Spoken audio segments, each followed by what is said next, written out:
Dust and Elysian Tail is an indie game developed by the people over there at Humble Hearts. Or should I say the only person over there at Humble Hearts, which is the founder, Dean Dodrill, who sometimes goes by the name of Noogy online.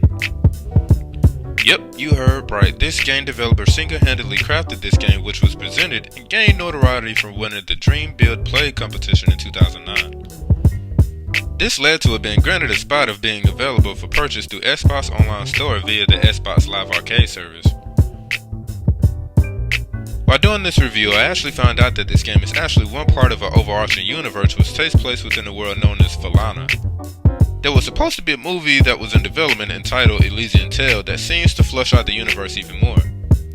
I saw what many consider to be a preview of the animated film online. Since its announcement, it's been in the shadows if it was still being in development. However, I kinda personally hope it still is. I really hope that one day this film comes into fruition because it looks stylish and not to mention awesome. But back to Dust. According to Dean, some of his influences in creating Dust and its mechanics were inspired by the titles like Devil May Cry, Ninja Gaiden, and Metroidvania titles, in which you can see bits and pieces of. I rocked out with the PlayStation version, which will be the version I will be reviewing. So with that said, let's get into this review.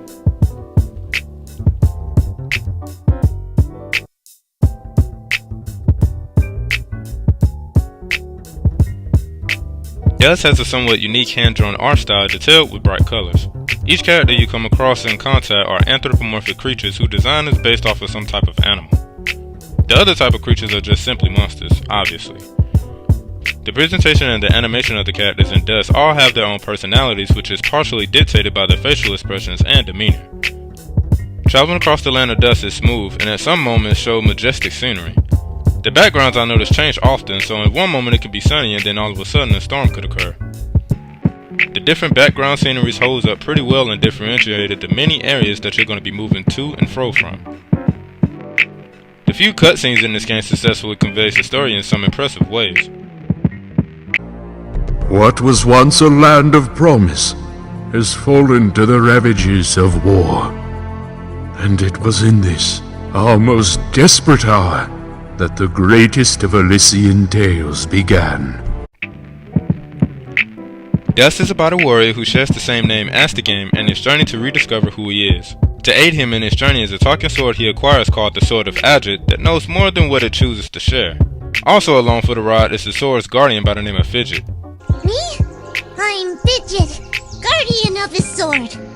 Over time throughout their travels, they meet other various characters whom the main characters help, while some gives hints and clues about revealing more of Dust's past, and how he's connected to the various events that affected the land in which these characters dwell.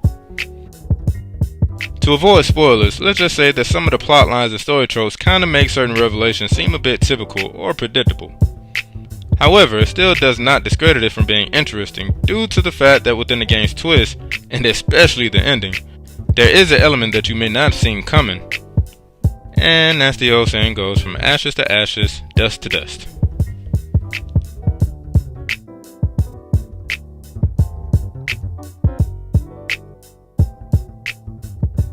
The gameplay of Dust is a Metroidvania hack-and-slash platformer that blends elements from each together. The character you play as has a sword he utilizes to slash his enemies. You can pull off combos with variations of button inputs for offense, and to avoid damage he has the ability to backstep where in an instant he can move either forward or backwards quickly to avoid an attack. Later on you learn how to parry, which will be useful and crucial in defeating specific enemies you run into. If you time the attack of the enemy with your own attack, you can stun the enemy, leaving him vulnerable for you to dish out punishment. But the timing is crucial. The ability that will be used the most, or should I say is this game's somewhat selling point, is the Dust Storm. An ability in which Dust spins his sword rapidly, whether on ground or airborne, creating a vacuum where enemies will be damaged with a barrage of attacks. If items are around you, you can utilize this game mechanic to draw items towards you as well. But be warned, doing this attack can harm you if you do this for a long amount of time. Dust will hit himself, causing self-harm and interrupting any chain you got going on. A way to see when it's time to stop is depicted by the color of Dust. If he is turning red, you need to stop. Your partner Fidget helps out as well with the ability to fire out elemental projectiles at your enemies. By itself it has little to no effect, but if you combine it with Dust's ability Dust Storm, it amplifies the attack dramatically and multiplies the damage done to your enemies. Anyway, on your travels you come across items to help you, like edibles to replenish different amount of health and such. You also come across a plethora of materials you will need in order to craft more advanced items for you to equip in order to boost your stats such as your attack, defense, and other attributes. You will get these items for what your enemies will drop.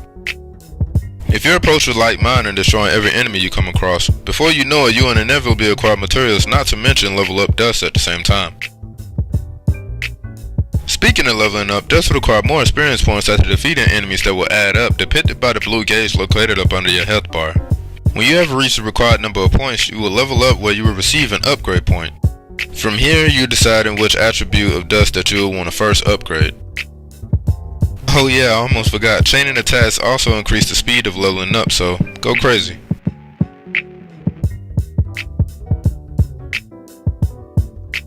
Now, personally, after the first 4 hours of the game, things became somewhat repetitive due to lack of variety.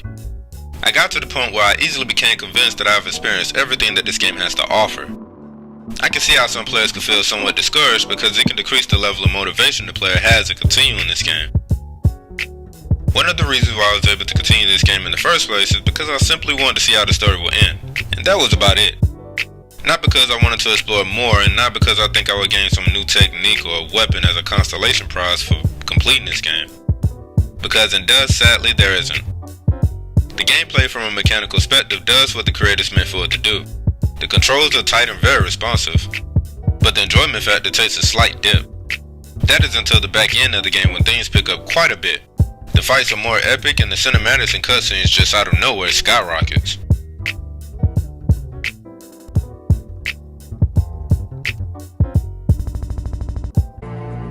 The lone warrior stood against an army, slashing his way through all who opposed him.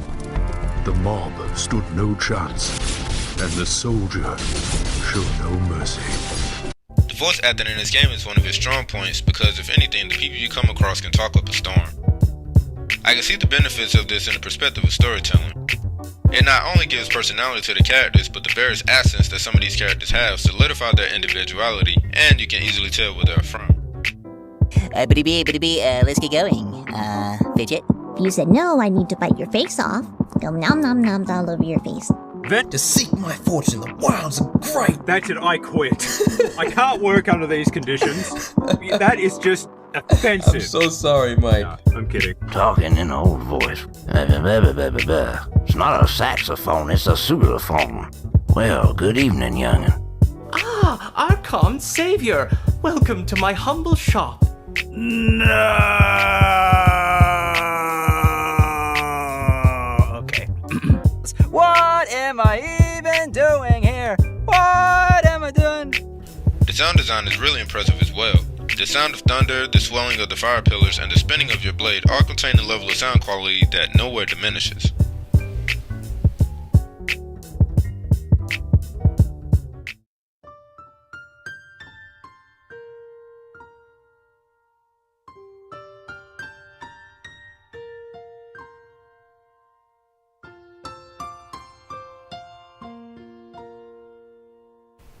The music was done by Alexander Brandon, but along with him Chris Geehan and Dan McCollum, which both together makes up Hyperduck Soundworks, where they provide many original music compositions for titles consisting of games and short films.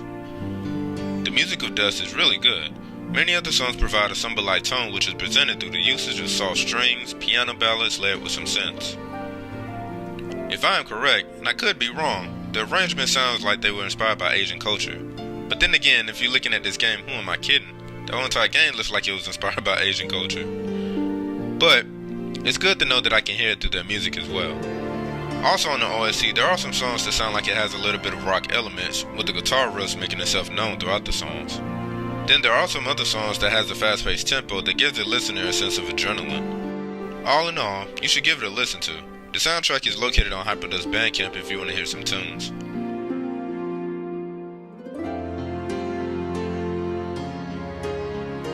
Dust is available for Xbox 360, PlayStation 4, Nintendo Switch, iOS, and is also on Steam. You can pick this game up for $15.